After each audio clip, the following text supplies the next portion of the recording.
crack this at exactly the right time.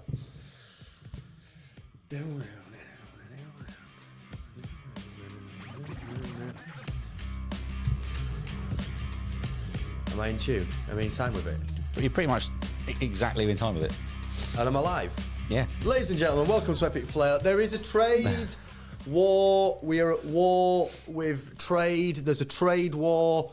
It's a disaster. Games Workshop. It could be over for Games Workshop. It could be over for all tabletop miniatures games. To help you navigate this confusing war, we're going to speak to some experts by reading the words of some PC gamer journalists, some freelance consultants who I'm sure will help point us in the direction of truth and help us understand how this trade war is going to impact on Games Workshop. We're also going to take that conversation one step further, and Luke and I are going to discuss with you lovely people that are joining us live and those who aren't in the comments, how far would you go?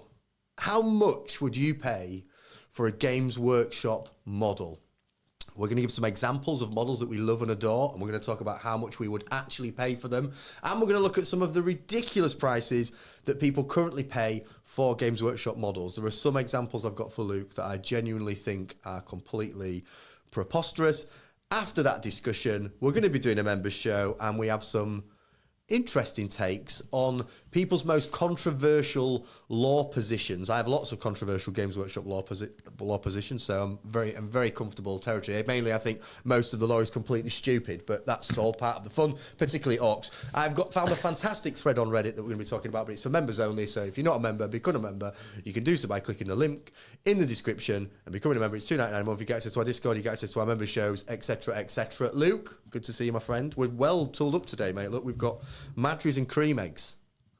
Looks like I've got Madries and like do you want a cream egg? No, I'll chuck you a cream egg now. You ready? Yep. Have you got both cameras on?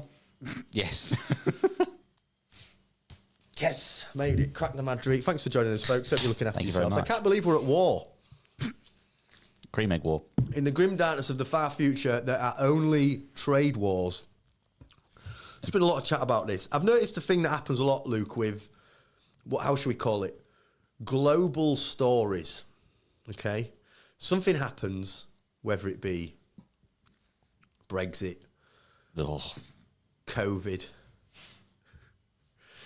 Trump, and all of a sudden, everyone... Oh, in fact, the Ukraine-Russia war is a good example. Ukraine and Russia. So, you know, with obviously the Ukraine war, a lot of people have become military strategists. Yes. Yeah, very common. I know a lot of military strategists now. Yeah. Not people that have been in the army or ever been at war, but they played Total War, and now they're very, very familiar with global wars, particularly in Eastern Europe. And Trump has announced a trade war, so now there's lots of people who are writing articles, making videos, creating content about how this trade war is going to impact on Games Workshop games. So we're going to take a look at some of the articles and some of the things that are being said. What I will say that I always think is really interesting about this, and because I spent many years working in PR, right? Everyone loves an opportunity to get that little bit of press coverage, get something in an article, say something important that they can put out on the socials and get them out there. But there is no qualification to actually speak on a lot of these things, right? So Trump's announced this trade war. We've got an article here in Forbes which is specifically about how the games industry is reacting to President Trump's tariff plan. And before we get into it, actually, Luke, before we get into it and look at some of the quotes from these experts in the article, maybe we just stop for a second and give some context to what the tariff thing is, right? So Trump announced that there's the trade war. He's going around announcing import duties that he's going to put on countries to bring things into the US. For the UK, it's 10%. So he said there's going to be a 10% increase on imports to the US.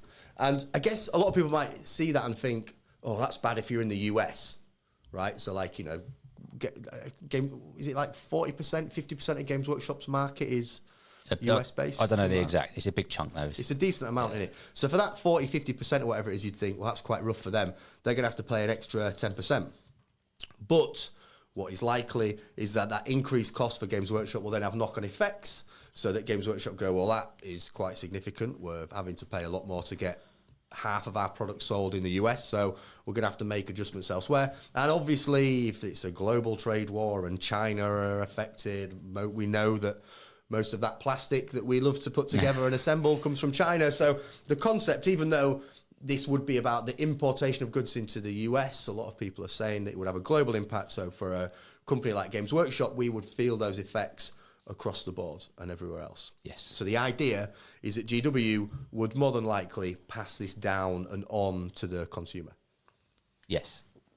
Before we talk about what we know about tabletop games and people that play them and their spending habits and how much things cost, let's look at some of these articles. So there's an article in Forbes that we'll look at first of all that Luke's got. But before we get into it, Luke, are you worried about the trade war?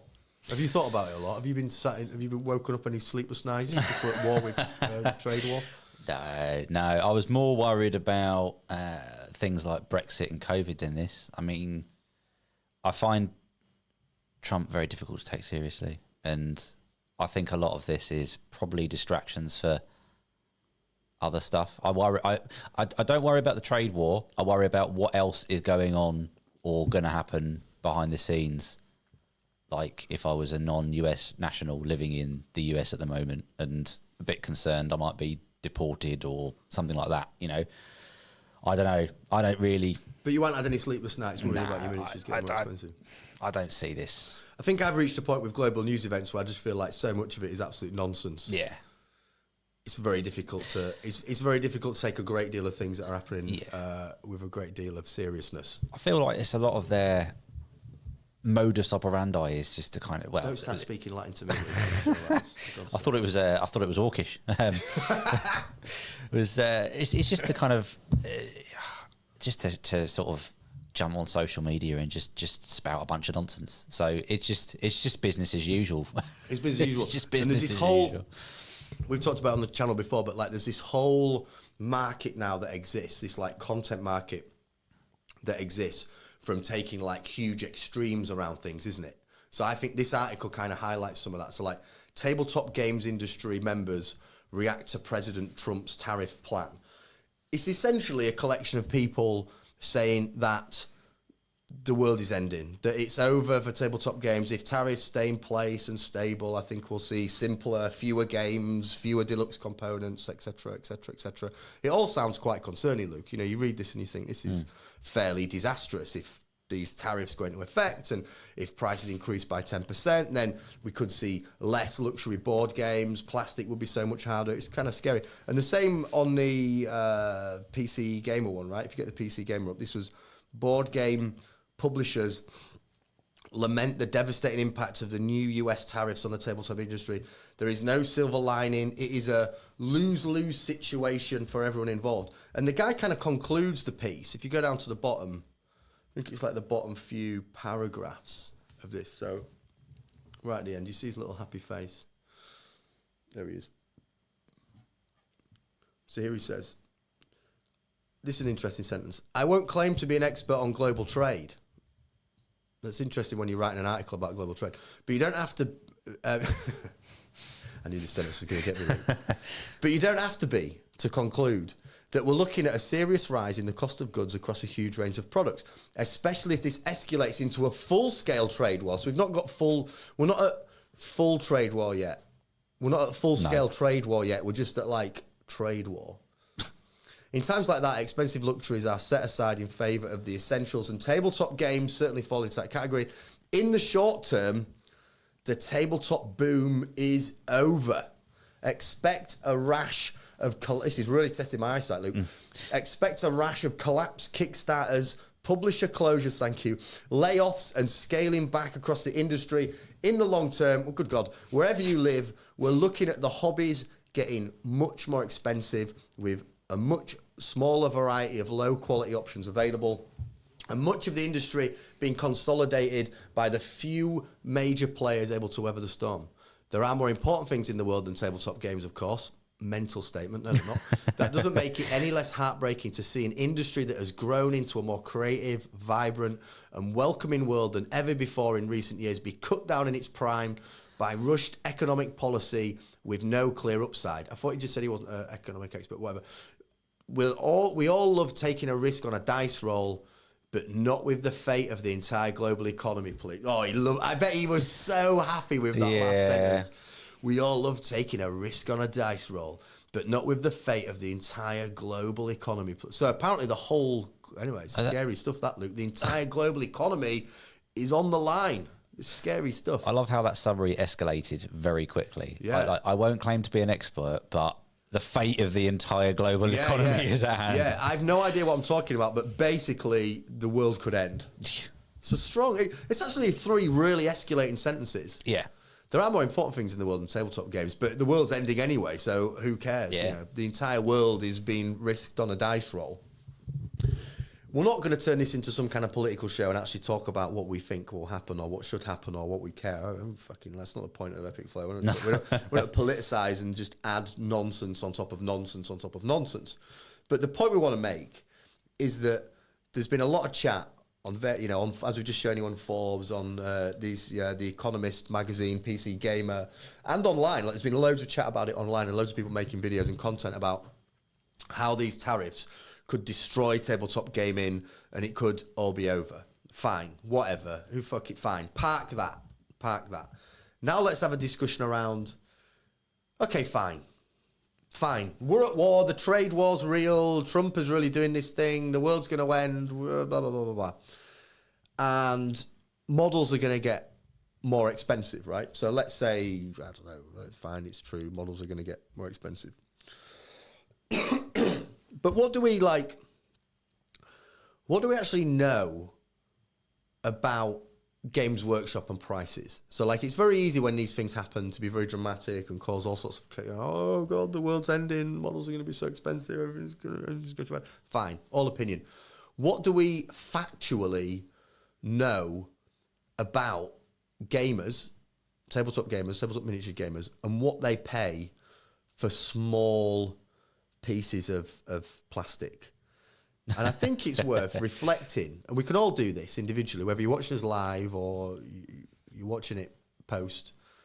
Just have a think about the past 5-10 years of you playing this game. Has it got more expensive? Has your experience of engaging with this hobby become more challenging financially? I feel like year on year, it's going up. I haven't got the data. I'm not going to show you a graph, but my feeling is that over the past, whatever it is, I've been playing Games Workshop games since I was 12, 13 years old, and I'm a lot older than that now. It's definitely not a downward trajectory. It's definitely going up. Yep. Definitely going up. So we could zoom out and go, well, do you know what? We've kind of seen these 10% price increases, haven't we, Luke? If we were to stop for a second and go, well, let's just zoom out on what we've all been paying year on year for small pieces of plastic.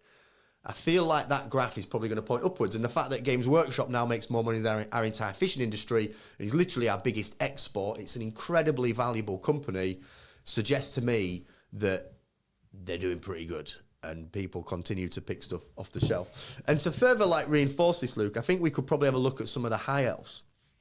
So we talked the other week about blisters, and I remember going into Games Workshops and buying blisters, the blister packs, the small little metal blister pack, about £7 or £8. And then I remember thinking, oh God, £7. £7's a lot for a small little metal model in 3 parts.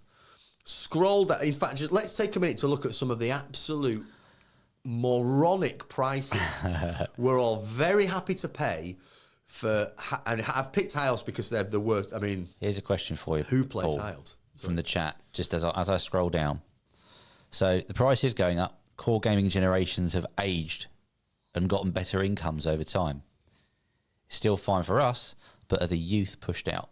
Yeah, I think that we had this. This is great. That's a great question, a great point. We talked about this sometime this year or late last year.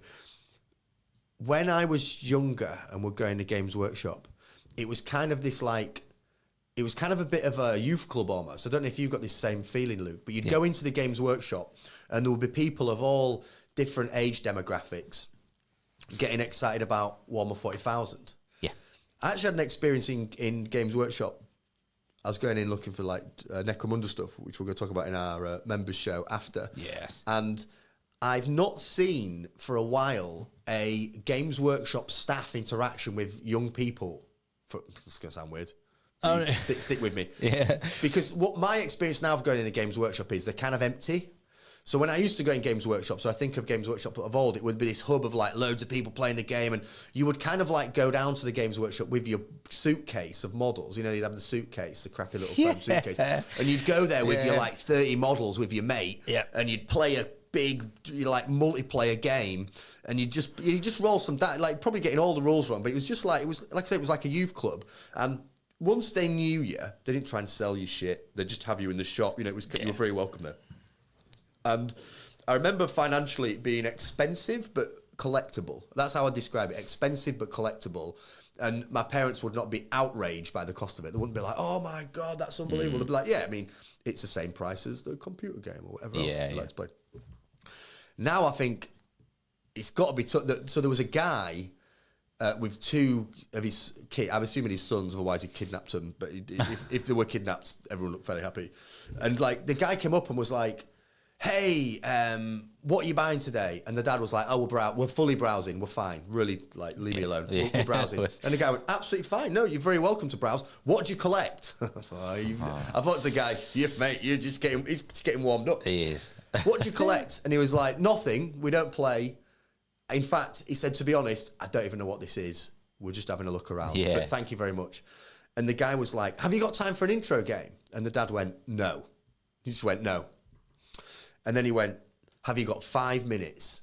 And he was like, and as he was thinking about it, the guy went, "If you've got 5 minutes, I'll give you both a free model." And the kids were like, "Oh, yeah." And then the dad was like, "Oh, fuck.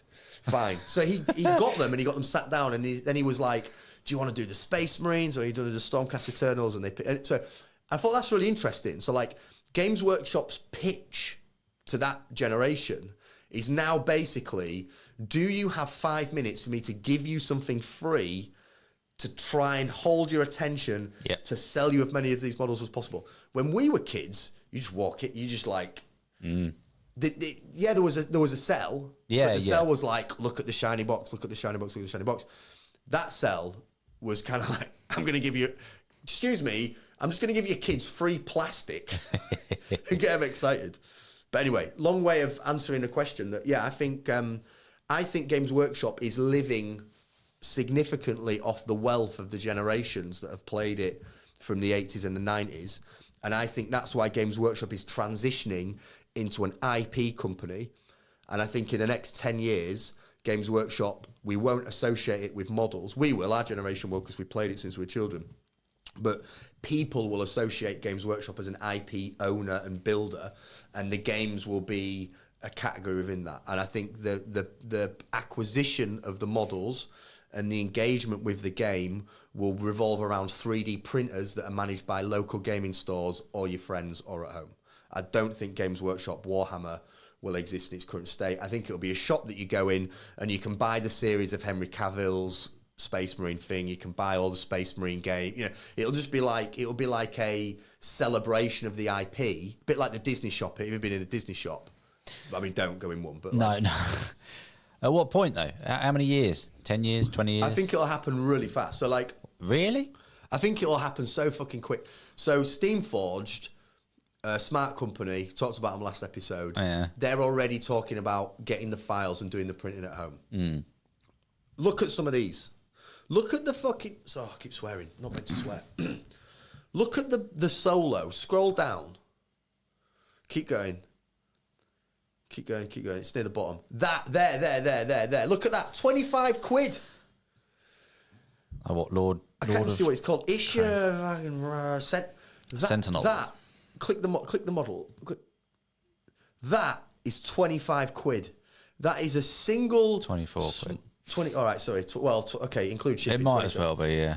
That is sold out. You can't get that model. So many idiots have bought that model that you can't buy it anymore, and it is £250, pretty much. Why is that an expert kit? It's just a fancy way of saying it's a detailed small model. These were interesting. Do you think that's good value? Do you get 10 or 5? You get 10. You do get 10. I don't think that's terrible. No, 25 quid for 5 cavalry. That's probably what I'd expect. I'd expect 25 quid for It's still and they're nice.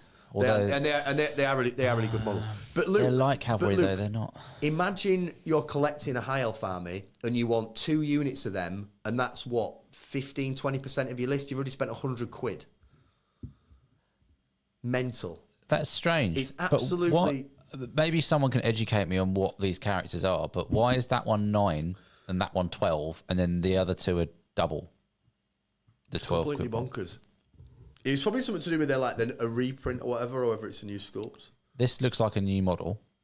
How much is that one to the right? I can't see it for the camera. Is Lord it of Grace. So the one at the bottom, Core Hill Lion Mane, is £12. There, right hand side, next to the Lord one of I think. Lord of Grace. How much is he? 24. He's 24 as well. How much is the army box? 110. Dice. How much are the dice? Dice are always disgusting. Stop there for a second. Right. They know. Someone that is £27.50. How many dice do you get? 7,000. People. You get how many dice do you get? 1, 2, 3, 5. You get 20 dice, don't you? What is that? 85 quid? People are paying 27 quid for 20 dice. And you're telling me that if the prices of Games Workshop increase by 10%, people are going to stop buying Games Workshop models. If you are watching this and you buy Games Workshop models, I'm sorry to break this to you, but you're mentally unhinged. I am as well. I'm with you. We all are. We're all mentally unhinged. But we have a condition and we have an illness. And it basically results... That's quite a nice model. 85 quid. Oh, is it only 85 quid? It's resin. Is that only 85 quid? It's big. It's a big boy. But yeah, the dice thing is, I've thought this for a long time. Like they know people love dice. It's like a thing. It's a thing. It's mad. How many swords? I love dice. I like rolling dice. I'd probably pay 27 quid for some dice. How much is that unit of white lines? £52.50. Please say you get 20. Yeah, you do get the 20. But here's the thing about these prices, Luke. Still a lot though, isn't it? You got to build a 2,000 point army. That's only a chunk, isn't it? That's a drop in the ocean as to what you're going to actually need to play this game. Look at the army box, 110 quid. You got 4 units and 2 chariots. Ah, it's wild. And those units aren't very big. I reckon that's, 700 points? Someone in chat work out how many points that is, but I reckon that's yeah, Rob, how many points is that? I reckon it's about 700-ish points, and it's 110. It's 110 pounds. Oh, I do need to interrupt you, actually. Why? Frankie Too Sweet super chat. Oh, Frankie please tell me you're screaming some Imperial propaganda. By the light of the Emperor and the Golden Throne, I am the first of terror, the Wolf of Fenris, the Angel of Baal, the Lion of Caliban, His Most Holy Inquisition, the voice of the Emperor. Repent now, heretics. Frankie, how much would you pay, right? Frankie, tell us this honestly, from the bottom of your heart. How much would you pay for a codex that had just nothing but Imperium lore in it and a couple of rules that are going to go out of date in like 10 minutes? Because I think what codex is at now? Codexes are coming up to 40 quid. 40 quid? I think it's about 40 quid. 40 I thought they were 35. Could be wrong. I think people are paying on it. The point we're making with this, what else did I want to show you cost-wise? You want to show me something cost-wise. So this is the world of Games Workshop. Yeah. My fundamental point to this episode, this is my point, is ultimately that the trade war's not going to happen because we're listening to people who are idiots. So people that don't know anything about the economy want to just create articles and get everybody stressed out. So this trade war thing, I think, will just end up being complete nonsense. But maybe it won't. Who cares? I don't really care. The fact is, we're going to pay whatever the price is of these miniatures because Games Workshop have got such a monopoly on us, they've almost got like a spiritual monopoly on us. It's the only way I can really think about describing it. Everything else in my life, the constant Adidas hoodies that I buy, the Madries that I drink, the cream eggs that I buy and eat, I have so many choices for these. If Madries suddenly increase their prices by 10%, I just drink Moretti. Yeah, Do you know what I mean? yeah. I just jumped to another lager. To be fair, cream eggs could increase. Cream eggs, I'll pay whatever for a cream egg. I don't care. I'll give my life for a cream egg. I would. But anyway, I was going to go another route there. And Games Workshop's similar. Yes, I know there are other miniatures games. I know there are other models, blah, blah, blah, blah. But we've played these games since we were children, and it's created this like spiritual investment in the lore. And we've got all these friendship groups. Well, I am, but some of you guys will have all these friendship groups of people that you play all these games with. Do you know what I mean? You played for years and years and years and years. So it's like you've kind of like emotionally bought into the game. So if Games Workshop turned around tomorrow and said, we increases our prices by 10%, you're honestly telling me that you're going to stop playing Games Workshop games?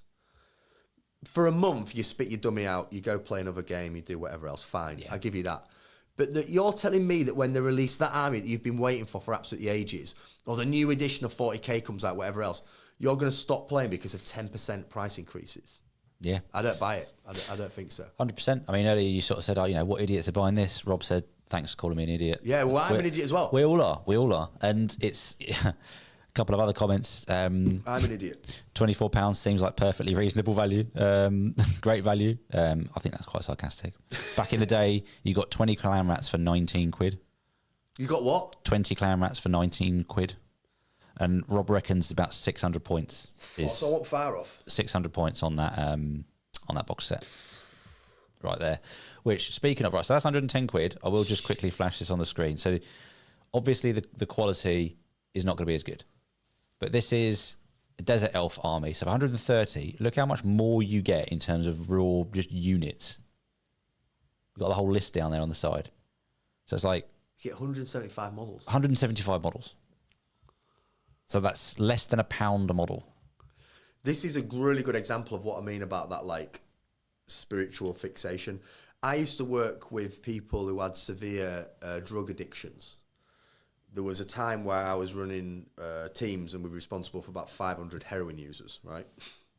Okay. I make a serious point within this. And what would happen is a heroin user would come into the treatment service and we'd say, you want to change your heroin use? And they go, absolutely, yeah, it's really bad for me. It's wrecking my life. I've fallen out with everybody that I love. My life's a disaster. You say, okay, well, the good news is we've got methadone. And we give you methadone. It alleviates all of the physical withdrawals. You won't feel any physical withdrawal. And like you feel a little bit of that kind of warmness that you're getting from your illicit heroin use. And they go, okay, sign me up, I'll take the methadone. They take the methadone, a week later they come back in. I go, how's it going? They go, I'm injecting heroin again. That methadone, all it did was stop the cravings for a day. And it's the same thing with Games Workshop. Like, you just show me that there. That looks quite cool, but that's methadone. it's go back to it. Desert Elf's Army. Next tab on. That's methadone. Yep. It is a nice substitute. It looks good. I'll have a couple of days fun getting them out and doing George's head in as I get them out over the kitchen table, and you know what I mean. I could piss her off for a day because the house, like, Necromunda is everywhere at the moment. The Desert Elf's Army would be everywhere. But after a week of putting them together, I'd go back on that High Elves page. I mean, not that I'd ever play High Elves. There's nothing wrong with me or anything in that way. And I'd go, oh, that's a good model. Look at that lion. Look at that, Luke. Look at them archers. Maybe not the best example with the archers. It's basically a sculpt from 1998. Sausage fingers. it's a sculpt from 98. But it's somewhat different. It's the spiritual investment we've got in this game. Means that when something shiny and new comes along, we go, oh, that's nice. That's fun. But it isn't a Terminator. It isn't a Space Marine Terminator, that chunky Terminator that you've read about in all the books, or that Space Marine that you've played on Space Marine 2. It's a desert elf, and it looks a bit famished. Do you know what I mean? It doesn't quite look right. So I put to you, Luke, and I put to the chat. Everyone's got to be very honest here, right? I want you to think about your favourite unit in whatever game you play. So it might be Warhammer 40,000, it might be Old World, it might be AOS, I don't care. Shut your eyes and think in your head of your favourite unit, right? Imagine it's in your hands. This is going to be a really weird answer for me, but I am thinking about a unit of Terminators. I just always loved Terminators. Wouldn't have thought you'd say Terminators. I know, there's a story behind it, but I kind of like the Terminators, right? I just think they're cool sculpts. They instantly represent Games Workshop for me. I enjoy the kit. I think the models are cool. I like the lore of them. How much would you pay for that box? And I just want a small unit. I want a five model type box.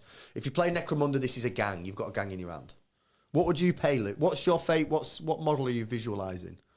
Well, when you said say I was, I was going to say a Bloodthirster, but then you said a 5-man one. Okay, fine. Your Bloodthirster's fine. Take your Bloodthirster, for example. Bloodthirster's got a place in my heart. How much you get a Bloodthirster? How much is a Bloodthirster right now? Wait, let me guess first. I know how much a Bloodthirster Well, I'll is. tell you how much. A Bloodthirster, I think, is going to be £45. Maybe the old metal one. That's How much is it? Click it, I can't see it. more. It's more than I paid for it. I think I bought it when it was about Stupid. 85 quid. That's 100 quid.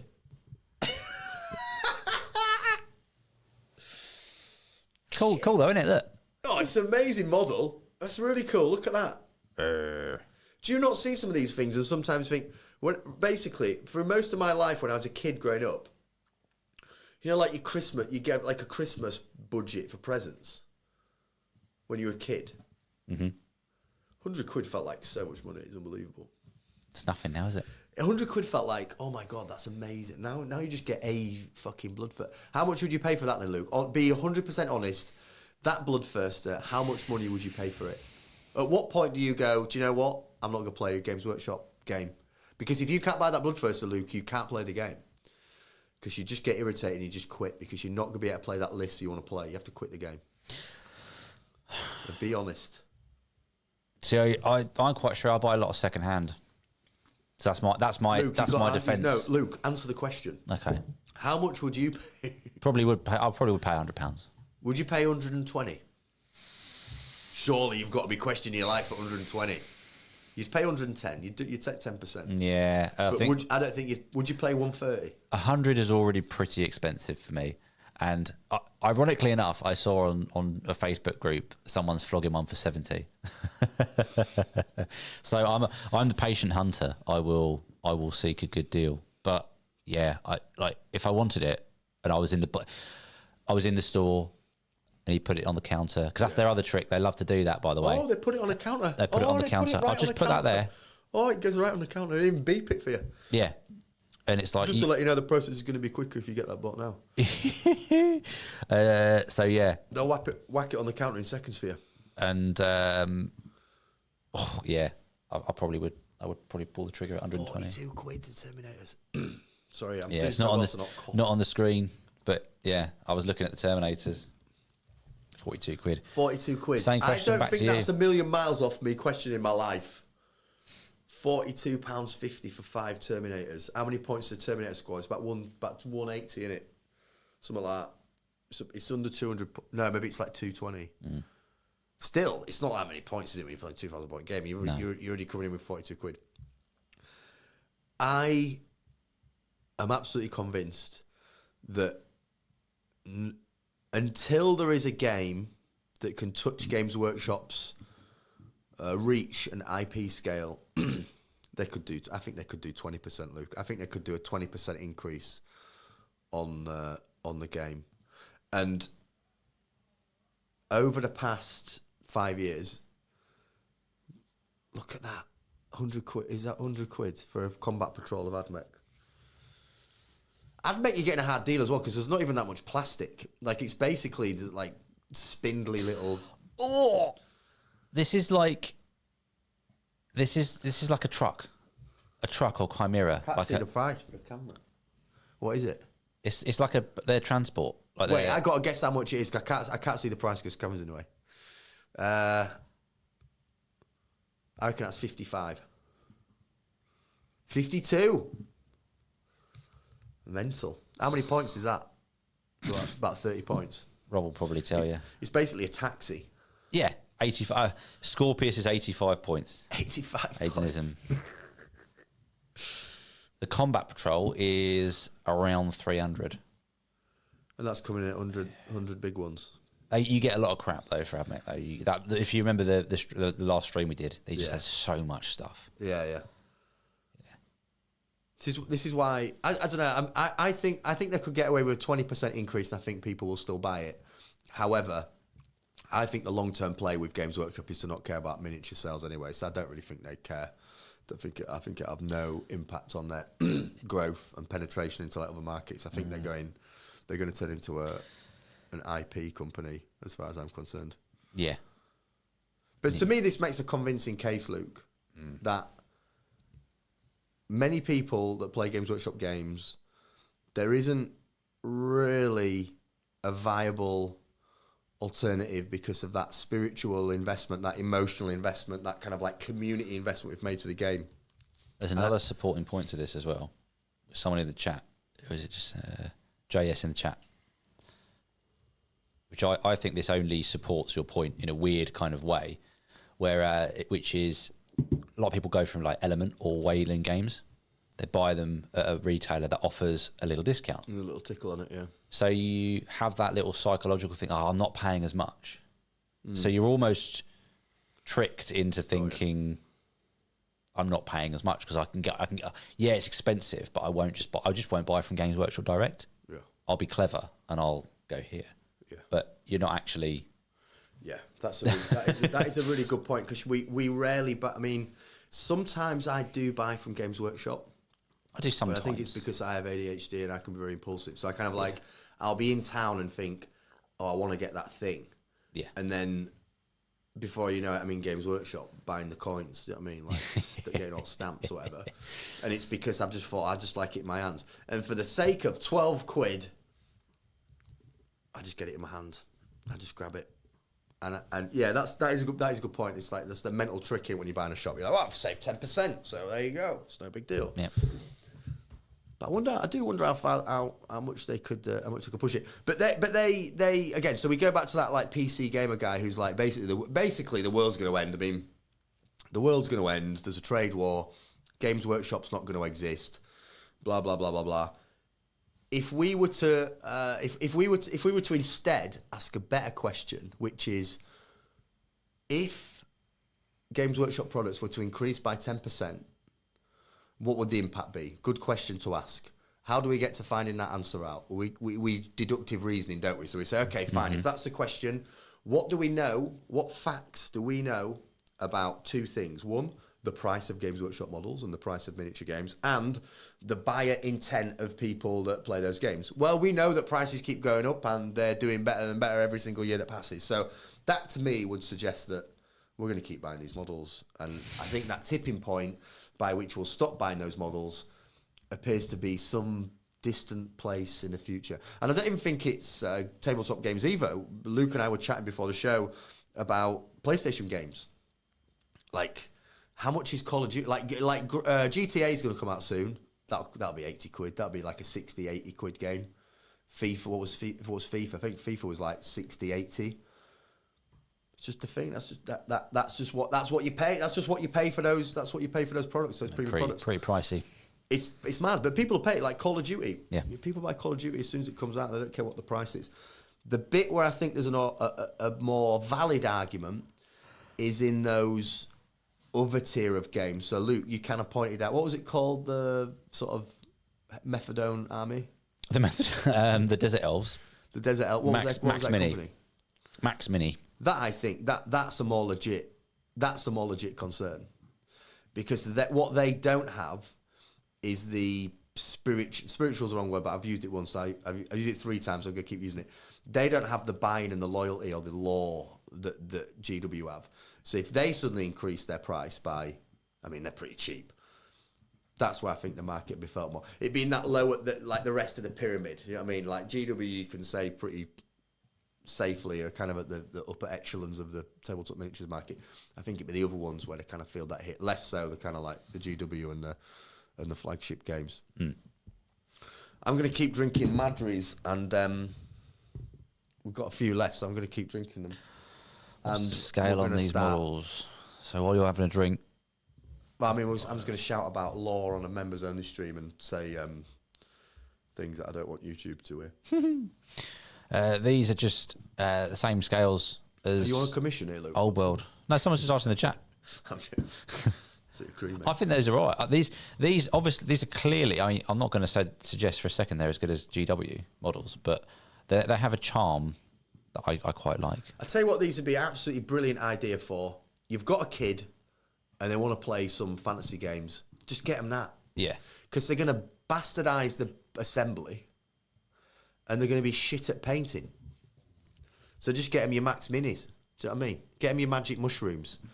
Get your kids magic mushrooms from Max Minis and just have them slap some paint on it and mess around.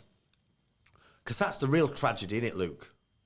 Those 2 kids that guy press ganged into giving free models. He did the old first one's free trick, right? Yeah. The real tragedy is if next week they come back in and they say, do you know what, Dad? I've had a look around and I've really liked the High Elves.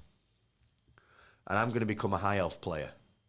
Get me that starter set, Dad. And the dad goes, are you sure, son? Yeah, I've made my mind up. Christmas, I want the High Elf set. Okay, son, I'll buy you 600 points of shit High Elves that you're going to make a mess of assembling, completely wreck when it comes to painting, and they're going to go in a box. Whereas if you give them your desert elves, I'll buy you 2. So I'll buy you 2. Mess them up. Let's talk, Lukey boy. Let's talk some. What's your controversial opinion when it comes to Warhammer 40,000 with some members? I was just reading the chat there. Say that again. Sorry. I said let's do a member stream, kid. Let's do a member stream. Yeah. Let's do a member stream. Eat some cream eggs before my voice completely goes. I've done very well, haven't I, Luke, to maintain You have. the level of voice, considering how my voice was before. And in the break, I'll tell you what Looney said in the chat. Oh, not him. Oh, not Looney. Calling you out. He's calling you out. The ghost of Looney. The ghost of Looney. Well, I look forward to Looney's feedback in the break. Thanks for watching, folks. Hang on 2 seconds. Thanks so much for watching Epic Flail. Oh my God, my voice is fully gone.